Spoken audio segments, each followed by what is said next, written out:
I think it's just crazy. I think being at your courses is just on another level. You walk through the door and you just leave as a different person. You leave as a machine.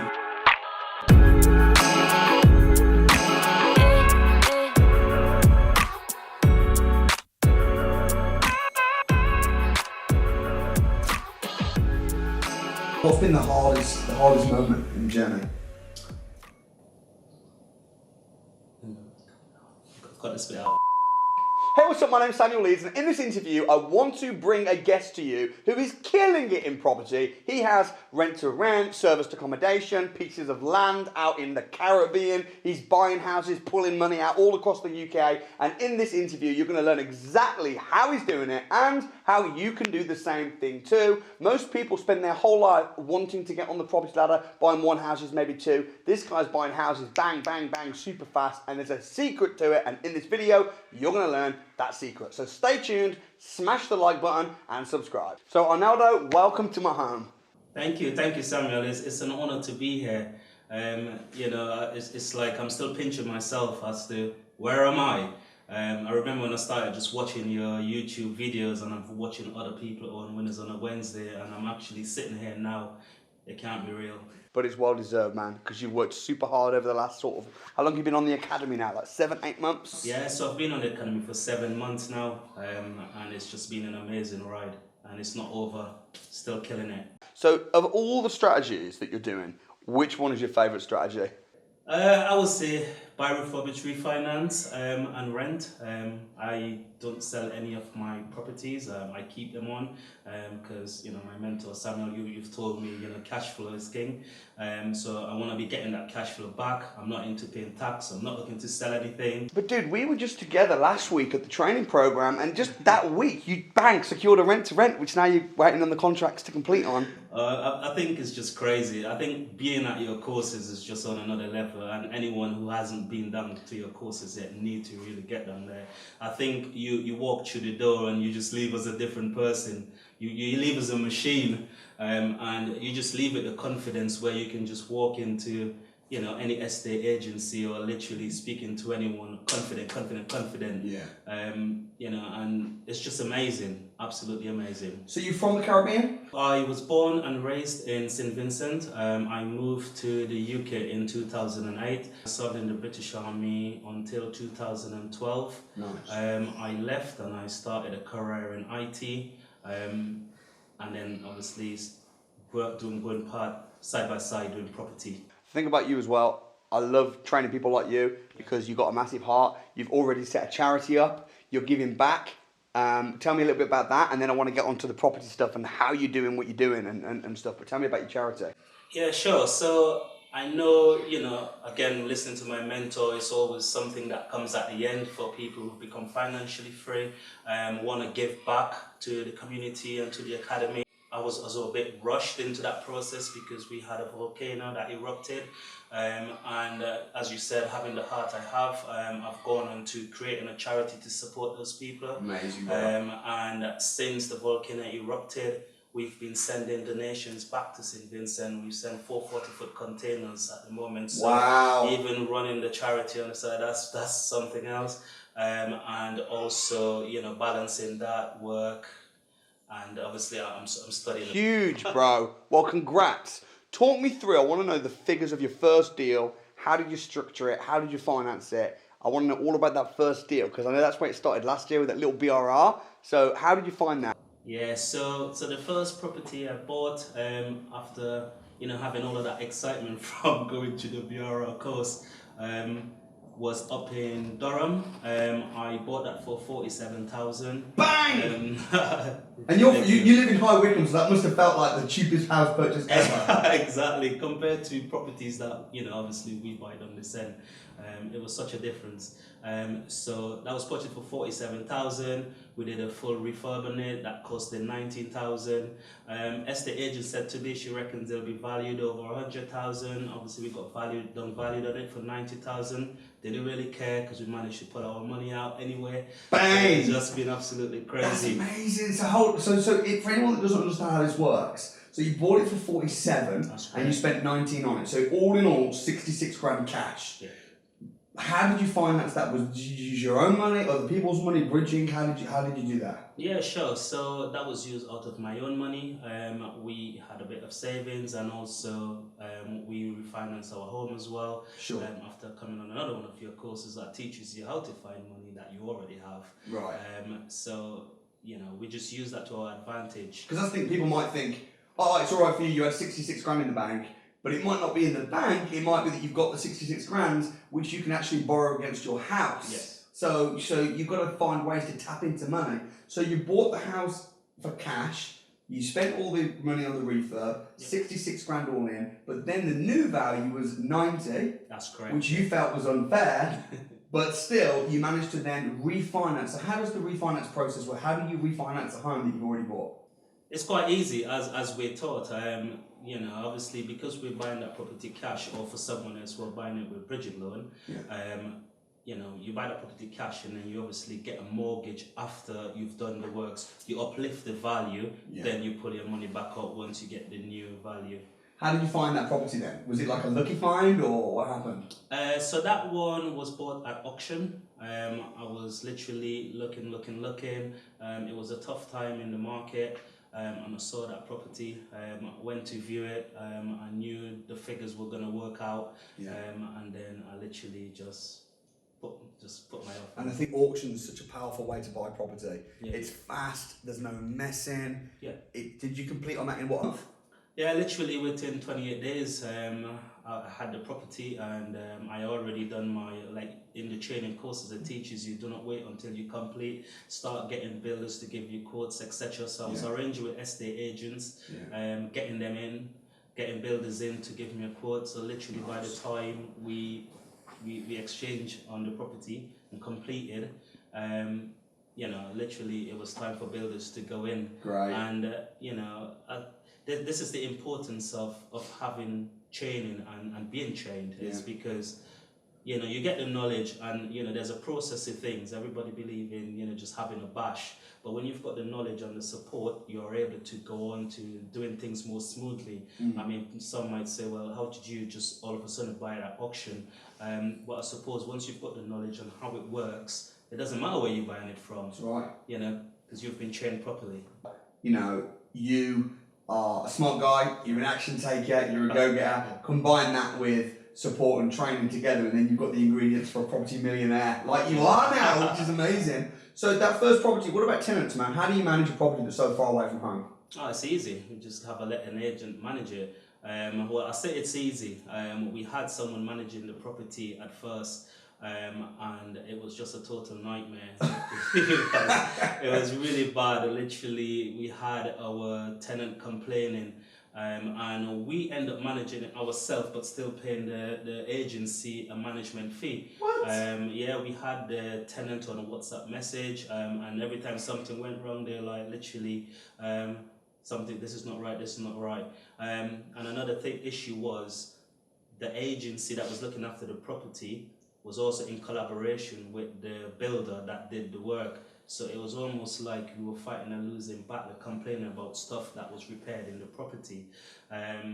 Lucky me, it's all about your network. So we reached out to Amanda Leeds. Yes. I'm sure you might know her. The girl, man. The girl. And we just basically asked her, if you can recommend like a letting agent that that we can use. And straight away she was like, yeah, sure, we've got properties up in Durham, you can use our letting agent. So we went home, literally, looked them up, give them a call. Yeah, sure, yeah, Samuel Leeds, we know Samuel Leeds. And they were literally on the ball, boom, boom, boom. I never heard from them from this time now. Massive, amazing shout out to what, Be My Home? That's correct, Bang! that's correct. Be My Home in Durham, man. I love Be My Home. They manage our properties and have done really well for us. So, okay, so that's the first property. Yeah. After that, you're like, now I've refinanced, I've pulled all my money back out. So that's 66 grand, I got it back. So I'm going to do the same thing again, and then again, and that's what you did, right? That's correct. So I was hungry at that point, and it's like I couldn't sleep. Like at night time, I'm going to sleep like odd hours in the morning, because I'm just looking for my next opportunity. I've got my courses up, I'm still learning, and I'm looking for properties. So I went across not too far from me and not too far from you, and I've gone across the Maidenhead and secured another BRR. Wow. Down the road from here. Okay, what are the figures? How much did you pay for it? So this one was at auction again, and I bought this one for 155,000. That's cheap around here. Exactly, yeah. So it was on my playground now, so I had my builders that I normally use around my residential property. So I've managed to refurb that property for £12,000. 12 grand. £12,000. So you bought it for 155, refurb's 12, so that's 167 all in. Refinance valuation? Refinance came back at 240,000. No! I was actually in a training course when my mortgage broker messaged me saying 180 is going to be hitting your bank. Mate, so you pulled out all your money and some. That must have been a good feeling. It is an amazing feeling. It is amazing. How are you renting that out? So that's been rented out as a singlet at the moment. Yeah. Obviously, we've been taught to use different strategies, but that is bringing me 1,150 a month. So I thought I'm just gonna leave that as it is. Just from that one property? 1,150. There's no need to do any more. What else have you got going on? Yeah, so obviously I've bought a piece of land in St Vincent now. I'm just trying to do a bit more development, going to development now, and I thought it's going to be easy enough for me to start back there. So that piece of land is going to be 4 luxury apartments. Of course, it's going to be SA, and that's going to be tailored around guests coming to St Vincent, want to come, want to stay, and I'm just looking forward to get started on that. Amazing. So does that mean I'll be getting an invite to stay at St Vincent? It's got your name all over it. Yes, You'll brother. be the first guest. So tell me, what's the advantage to serviced accommodation, short stay lets? What's the advantage to that as opposed to traditional long-term lets? I think for me, when looking at SAs or service accommodation, the advantage is that it's almost like your rental on steroids. You've got guests that's going to come into your property and they're going to go. If I want to get a tenant out, I can get them out straight away. And also just the cash flow that comes from it.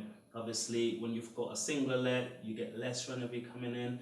And also, if you need your property back, then there's obviously a process and we know how hard it is these days to get a tenant out. Whereas with SA, it's creative, it's exciting, you get a lot of cash flow out of it. And I suppose that's why most of my properties going forward are going to be SAs. Tax advantages. Exactly. I love that you're now combining the buy, refurbish and finance with service accommodation. Yeah. So many tax benefits to that. And furnished holiday lets, you've got capital allowances, which of course we're going into great detail on the training. Yeah. What's been some of the hard points? Because I'm sure there's been difficult points. I'm sure over the last year it's not all been easy. What's been the hardest moment in the journey? I would say the hardest moment was. I've got this bit out. It's just all been so easy out. I can't even.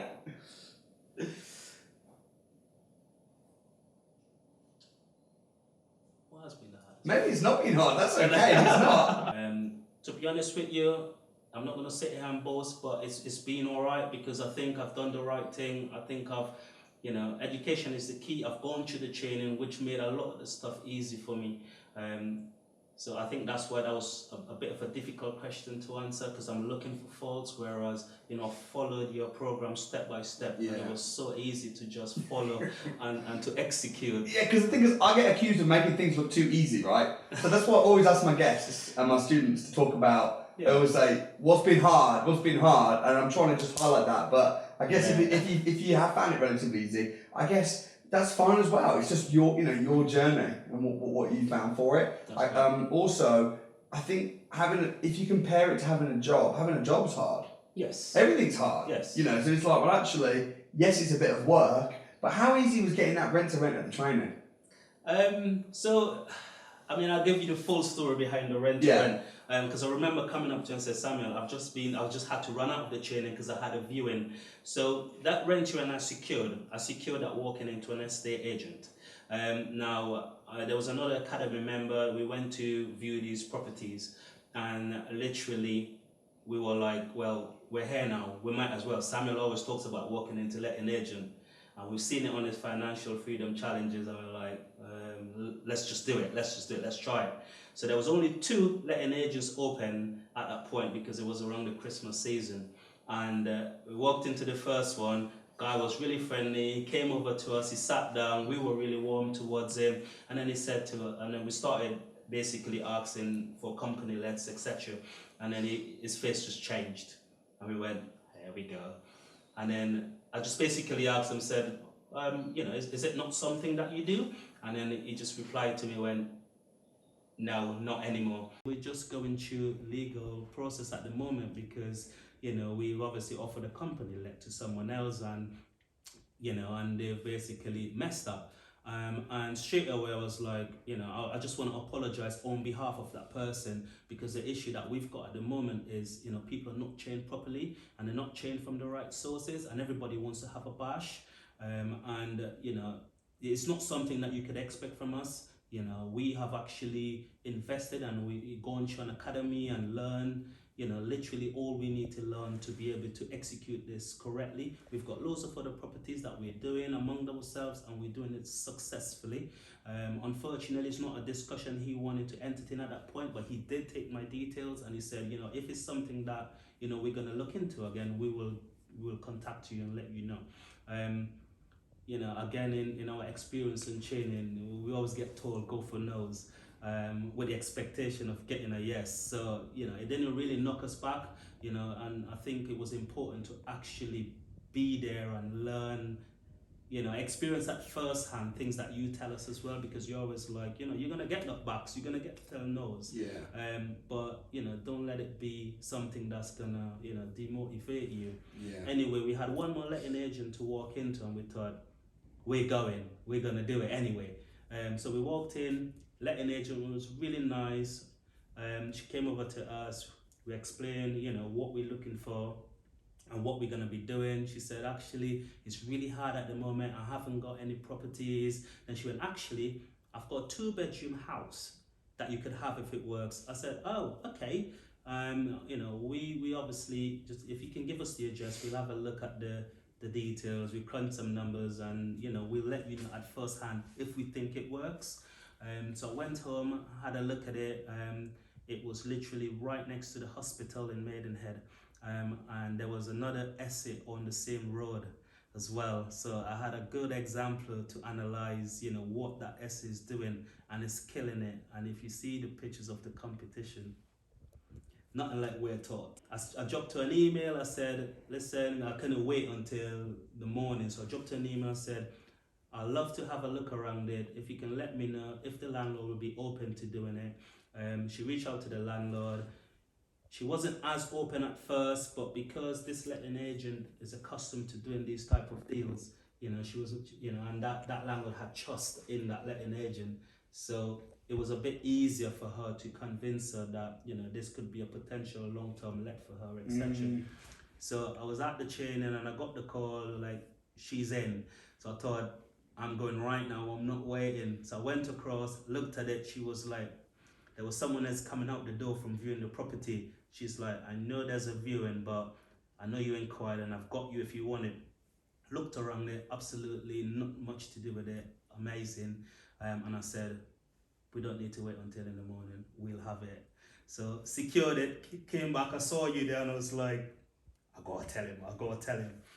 Walked up to you and you were just like the excitement and just having that support all the time and seeing you. I've mentioned to you before, I've had other training providers before meeting you. I've had no regrets training with any of them because I needed to see. And I hope, other people don't learn the hard way by investing badly into other training providers that don't give them 100%. Reason I'm saying this is it's been absolutely amazing being on the academy. It's like just having somewhere to come back to and just tell someone about what you've done, having a real person to speak to, and just explain what you've done, if you've got any other questions, and if you've got any issues. And just seeing you and being there, being happy, being supportive is just like heartwarming. And that just gives me even more confidence to just go on and do it again and do it again and do it again. It's crazy. And as you say, like, we do things to the highest standard as well. Yeah. So if there's one in the road already that's performing really well, yeah, and it's not even to the standard that we're going to do it, That's massively exciting. Talk to me about your wife as well, because I know she's involved. So she's obviously been there, been supporting from day one. So massive shout out to her. She's been amazing, supporting. She's been to 1 or 2 viewings with me. I've brought her to 1 or 2 of your courses as well, or the free ones. You know, me just telling them or telling her that, you know, about Samuel and the reason why I'm not there every day because I'm viewing properties. You know, she needs to experience it at first hand. She needs to come and experience that energy that you bring. And then she could understand why I'm coming home so gassed and not sleeping at night. So what would be your biggest advice to someone that was maybe 12 months behind you, that was looking at getting started, didn't have loads of money, wasn't in a situation where they had loads of property experience, but they were just wanting to follow in your footsteps? My piece of advice would be just to get educated. Again, you know, as I've mentioned before, for someone coming on board and starting out buying properties at auctions, etc., if you don't have the education and you're just having a bash, it could be one of the most expensive bash you'll ever have. So I think at first it's like any other trade as well. You need to get that education before you go on further. And once you've got the knowledge, you can go on to do things and be where I am now and where other people are. And what's the next steps for the future then? I'm gonna venture into doing a bit more deal sourcing. I'm gonna be looking to build my portfolio even further. I'm gonna be trying to get back down to the free courses to try and, you know, give back to the academy. You know, I've been doing that so far, so I'm gonna keep doing that, explaining to people my situation, how I got to where I got to, and you know, just advise them, you know, you need to get educated. There's no point trying to come to the free ones only and not trying to educate yourself even further, because once you come on this train, there's no going back. Even at the training programs, you know, some people come and they think, I'll take notes now quietly, but it's like, no, we're going to give you a phone and you're going to have to call a landlord, call an agent. It's kind of like peer pressure, you know. And I think that's so important, because if you're around other people that are winning, even on the mastermind calls, the training programs, the get-togethers, the parties, like when we had that Christmas party, how many people? Like 120 people, but pretty much everybody in the room is doing deals, making money. There's millionaires, there's multi-millionaires. When you're in that environment, hanging and celebrating with those people, it's so easy to just be successful. Whereas if you're just at home on your own, watching YouTube videos, getting rejected, suddenly it's so hard to succeed. Yeah, definitely. And from my background, you know, it's not been easy. You know, because as you've said it before, when you start coming up in life and you start doing amazing things, it's almost like there's an imbalance in terms of your network. And you know, there's been times in the past where, you know, people are just looking at you differently only because you're being successful. And I remember at one point I was like just looking at you going, you know, the things that you normally hear, because there's always a bit of negative about you, and I think you're going to get that on your way up. And I think it's even then more important to surround yourself with people that's got a common interest and goals. And like you said, coming to the Christmas party, everybody was just in their element. We were around each other, everybody's doing deals. You speak to the next person, I've just secured this, I've just secured that. I could just be in that environment all day long. Yes. Well, dude, I think the things that successful people have in common, number one is they get trained, they get the knowledge, that's good. Number two is mentality. The reason this guy's successful is because of his mindset. It's because of his successful mentality. So you know what? Let me tell you something. If you're feeling like you can't succeed right now, if you're feeling like, it's all right for them, let me tell you something. I'm believing in you right now watching this. There's a reason that you're on this YouTube channel. There's a reason that you're still watching, and I want to see you win. So if you want to succeed in property, if you want help from myself or from my team, then come down to a property investors crash course. That's where it starts. I'll leave a link in the description. I really hope to see you win this year in 2022. God bless you. I'm rooting for you. Arnaldo's rooting for you. We're all rooting for you. So subscribe, peace out, and God bless.